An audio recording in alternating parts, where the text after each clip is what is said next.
Our coverage of President Bush's Gulf vacation in Maine continues as the Commander-in-Chief sits down for an interview on This Week in Politics with Martha Ross. C-SPAN resumes coverage already in progress of the 43rd President of the United States, George Walker Bush. Mr. President, before the break, we were talking about the perception that your administration over the past 8 years has been very rigid on social issues. I tell you, Martha, this country was built on values handed down to us by the Founding Fathers. Values like family, freedom, and faith. I'm not going to compromise those values. Americans don't want me to. If that makes me seem rigid to the medias, that's a small price to pay for to protect the values that Americans hold dear. Well, I think the nation would support a strong stance on things like terrorism. Terrorism. I tell you, Martha, idea of Al-Qaeda hijacking our airplanes and diving them into our buildings. It scares me more than gay marriage. I don't see the connection. The idea of homosexuals holding hands and fornicating in our public parks and restrooms it's like a sexually promiscuous regime. We can't have it. Mr. President, I think this is what your critics would call a clear example of your administration's prejudice against a large number of American citizens. A prejudice no different than racism or sexism. Martha, let me make one thing very clear. I am not a homonym. Let me give you an anecdote. I remember a friend of mine, Paul Johnson, interior designer, talented. He used to come down to my ranch in Crawford, Texas.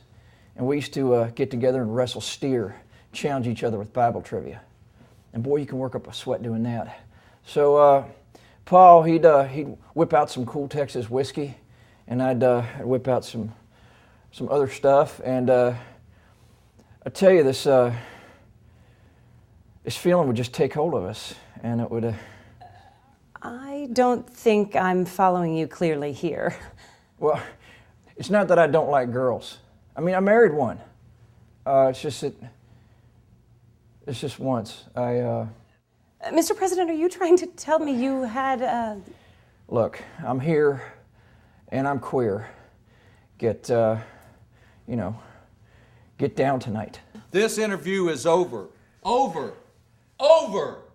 Bush dropped a bomb of different sorts on the world last month on This Week in Politics with Martha Ross, where he admitted to being homosexual. And today, Secretary of State Bob McQueen resigned abruptly. The president, who's been on vacation for the past month, made an appearance today, but did not address McQueen's resignation. I do. I look great. Been loading up on human growth hormone, tanning creams, and poppers, amyl nitrate. And with us today is Ann Coulter. Ann, has the president committed career suicide with his latest actions? I mean, his right-wing corporate base is not likely to embrace him after he gets out of office and give him a spot on their boards now, are they? Well, after 8 years of dealing with these liberals, I think he's gone insane. I mean, what real Christian in his right mind goes that far to the left? I mean, please.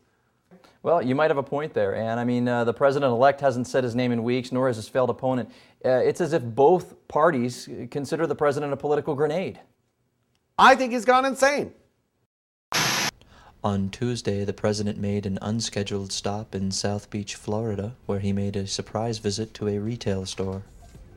I'm not used to all these choices, all this Democrat garb. It's adorable. Yes, sir. Can I help you with something, sir? Yeah, I'm looking for some pastels and clogs with fur on them. You know, gaudy and naughty. For your wife? No, actually it's for my meeting with President Medvedev of Russia. I want to look good for him. This here's adorable. Is it, I don't know if there's any way you might be able to match these up with some glitter britches or something of that nature. It's all new to me. You got it, Mr. President. Look at you looking real good for your meeting. International Nuclear Summit. Oh. I know this guy. It's George Michael. He's a great American from London. I love his music. My two favorite songs of his are Freedom and Faith. George Michael. You can call me Boy George.